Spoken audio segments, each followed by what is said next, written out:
क्या आपने कभी अपने आप से यह प्रश्न पूछा है कि आखिर गुरु की आवश्यकता क्यों होती है? यदि भगवान हर जगह हैं, यदि आत्मा हमारे भीतर ही विद्यमान है, तो फिर गुरु की आवश्यकता क्यों पड़ती है? यह प्रश्न जितना सरल दिखाई देता है, उसका उत्तर उतना ही गहरा और रहस्यमय है। मानव जीवन की सबसे बड़ी खोज बाहर की दुनिया को जीतना नहीं, बल्कि अपने भीतर के सत्य को जानना है। लेकिन इस सत्य की यात्रा अकेले करना बहुत कठिन है। इसी कारण इस संसार की हर महान आध्यात्मिक परंपरा में गुरु को सर्वोच्च स्थान दिया गया है। मनुष्य जब जन्म लेता है, तब वह कुछ नहीं जानता। उसे चलना सीखने के लिए माता पिता की आवश्यकता होती है, शिक्षा पाने के लिए शिक्षक की आवश्यकता होती है, और जीवन के वास्तविक उद्देश्य को जानने के लिए गुरु की आवश्यकता होती है। संसार का ज्ञान पुस्तकें दे सकती हैं, लेकिन आत्मा का ज्ञान केवल एक जागृत गुरु ही दे सकता है। गुरु केवल एक व्यक्ति नहीं होता, वह एक चेतना है, एक प्रकाश है, जो शिष्य के भीतर सोई हुई दिव्यता को जगाता है। परमहंस योगानंद जी कहा करते थे कि मनुष्य का सबसे बड़ा दुर्भाग्य यह नहीं है कि उसके पास धन नहीं है, बल्कि यह है कि उसके पास सही मार्गदर्शन नहीं है। बिना मार्गदर्शन के मनुष्य जीवन भर भटकता रहता है। वह सुख की खोज करता है, लेकिन दुख प्राप्त करता है। वह शांति की तलाश करता है, लेकिन अशांति प्राप्त करता है। वह प्रेम चाहता है, लेकिन अकेलापन अनुभव करता है। इसका कारण केवल इतना है कि उसने अभी तक उस प्रकाश को नहीं पाया जो उसके भीतर का अंधकार मिटा सके। गुरु शब्द का अर्थ ही है अंधकार को दूर करने वाला। गु का अर्थ है अंधकार और रू का अर्थ है उसे दूर करने वाला। इसलिए गुरु वह है जो अज्ञान के अंधकार को समाप्त करके ज्ञान का प्रकाश प्रदान करता है। गुरु आपको कोई नई चीज नहीं देता, वह केवल आपको वह दिखाता है जो पहले से ही आपके भीतर मौजूद है। वह आपको आपके वास्तविक स्वरूप से परिचित कराता है। जब हम इतिहास को देखते हैं, तो पाते हैं कि संसार के सभी महान व्यक्तियों के जीवन में गुरु का अत्यंत महत्वपूर्ण स्थान रहा है। भगवान श्री राम के गुरु महर्षि वशिष्ठ थे। भगवान श्री कृष्ण ने गुरु संदीपने से शिक्षा ग्रहण की। आदि शंकराचार्य के गुरु गोविंद पाद थे। स्वामी विवेकानंद के गुरु रामकृष्ण परमहंस थे, और स्वयं परमहंस योगानंद जी को उनके गुरु श्री युक्तेश्वर जी का सानिध्य प्राप्त हुआ। यदि अवतार और महापुरुष भी गुरु के बिना पूर्ण नहीं हुए, तो हम साधारण मनुष्यों के लिए गुरु का महत्व कितना अधिक होगा, इसकी कल्पना की जा सकती है। एक बार युवा मुकुंद लाल घोष, जिन्हें दुनिया आज परमहंस योगानंद के नाम से जानती है, अपने गुरु की खोज में भटक रहे थे। उनके हृदय में केवल एक ही आग जल रही थी, मुझे मेरा गुरु मिल जाए। वे अनेक संतों से मिले, अनेक आश्रमों में गए, लेकिन उनके हृदय को संतोष नहीं मिला।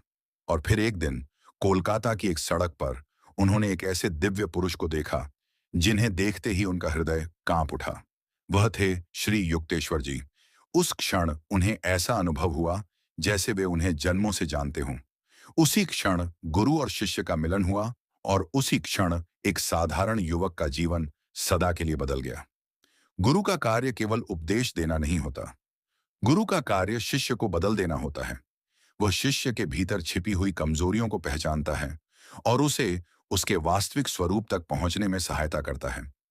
कभी कभी गुरु कठोर भी दिखाई देता है, लेकिन उसकी कठोरता के पीछे भी प्रेम छिपा होता है। जैसे एक मूर्तिकार पत्थर को तराश कर एक सुंदर प्रतिमा बनाता है, उसी प्रकार गुरु शिष्य के व्यक्तित्व को तराश कर उसे दिव्य बना देता है। आज का मनुष्य बाहरी उपलब्धियों को ही सफलता मानता है। वह धन चाहता है, प्रसिद्धि चाहता है, शक्ति चाहता है, लेकिन इन सब को प्राप्त करने के बाद भी उसके भीतर एक खालीपन बना रहता है। वह रात को सोते समय महसूस करता है कि कुछ अभी भी अधूरा है। यह अधूरापन इसलिए है क्योंकि उसने अपने वास्तविक स्वरूप को नहीं जाना। गुरु इसी अधूरेपन को पूर्ण करता है। वह मनुष्य को यह समझाता है कि वास्तविक सुख बाहर नहीं, बल्कि भीतर है। कबीरदास जी ने कहा था, गुरु गोविंद दोहूं खड़े, काके लागू पाए, बलिहारी गुरु आपने, गोविंद दियो बताए। इन पंक्तियों का अर्थ यह नहीं है कि गुरु भगवान से बड़ा है। इसका अर्थ यह है कि गुरु वह माध्यम है जिसके द्वारा हम भगवान तक पहुंचते हैं। यदि कोई व्यक्ति घने जंगल में रास्ता भटक जाए और कोई अनुभवी मार्गदर्शक उसे सही दिशा दिखा दे, तो वह मार्गदर्शक उसके लिए कितना महत्वपूर्ण हो जाता है। उसी प्रकार जीवन के इस विशाल जंगल में गुरु हमारा मार्गदर्शन करता है। गुरु केवल ज्ञान नहीं देता, वह विश्वास देता है। जब पूरा संसार आपके विरुद्ध हो, तब भी गुरु का आशीर्वाद आपको शक्ति देता है। जब आप स्वयं पर विश्वास खो देते हैं, तब गुरु आप पर विश्वास करता है। जब आप अंधकार में होते हैं, तब गुरु आपके लिए प्रकाश बन जाता है। यही कारण है कि गुरु को ईश्वर का जीवित स्वरूप कहा गया है। परमहंस योगानंद जी कहते थे कि सच्चा गुरु वह नहीं है जो आपको अपने पीछे चलने के लिए मजबूर करे। सच्चा गुरु वह है जो आपको आपके भीतर स्थित ईश्वर तक पहुंचने का मार्ग दिखाए। वह आपको अपने ऊपर निर्भर नहीं बनाता, बल्कि आपको स्वतंत्र बनाता है। वह आपको भय से मुक्त करता है। वह आपको प्रेम करना सिखाता है। वह आपको अपने भीतर की अनंत शक्ति का अनुभव कराता है। आज के समय में लोग गुरु की खोज भी बाहरी दिखावे के आधार पर करते हैं। वे चमत्कारों के पीछे भागते हैं। वे बड़ी बड़ी बातों से प्रभावित हो जाते हैं। लेकिन वास्तविक गुरु का सबसे बड़ा चमत्कार यह है कि वह आपके भीतर परिवर्तन ला देता है।